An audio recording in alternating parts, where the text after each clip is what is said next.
we'll maybe get some Big Ten or Pac-12 apparel like what we have going on for some Thursday night basketball. You'll find me on the Big Ten, you're on the Pac-12, Brett.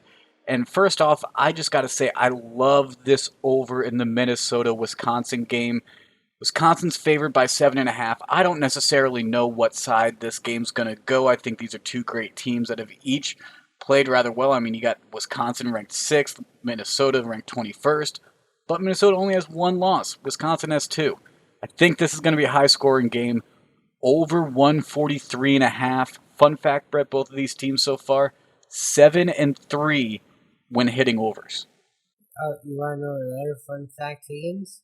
What? In the last week, I bet Michigan State to beat Wisconsin, they lost. And then I bet Michigan State to beat Minnesota, and they lost. So I clearly know nothing about these teams, and no one should listen to me on either of these teams, so I'll shut up now. Well, I'm going to take over 143.5. Minnesota games have hit the over by an average of 8 points. Wisconsin games by an average of 3, just over 3. So both of them have a little bit of wiggle room too. Still might come down to the wire. Should be a very interesting game. But then there's also Michigan at Maryland. And Brett, I like Michigan minus 1.5 here.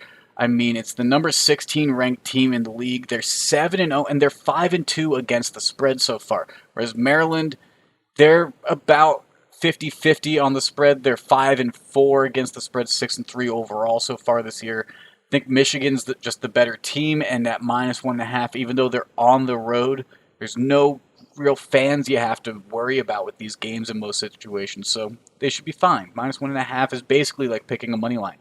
Yeah, I mean, honestly, Higgins, I like that Michigan play a lot as well.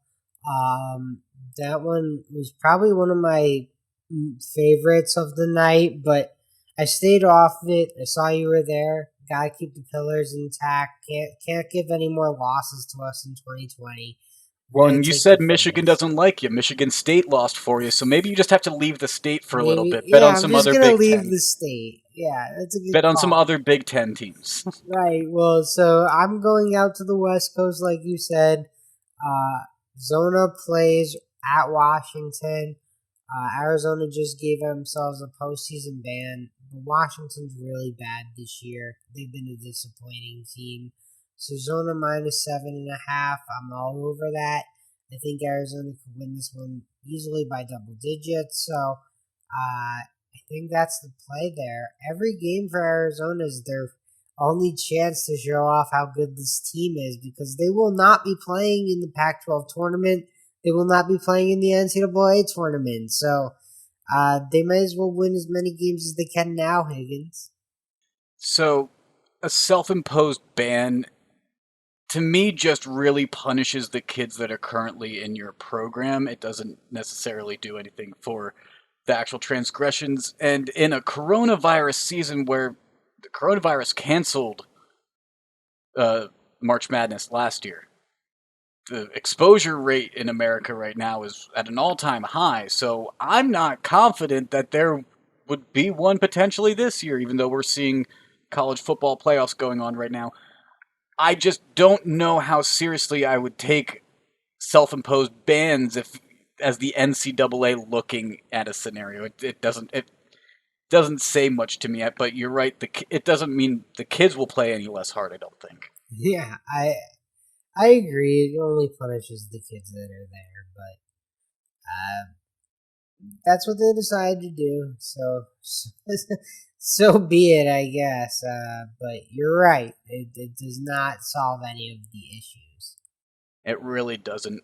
Some other games of note on Thursday night. Cal at Oregon, another top 25 matchup.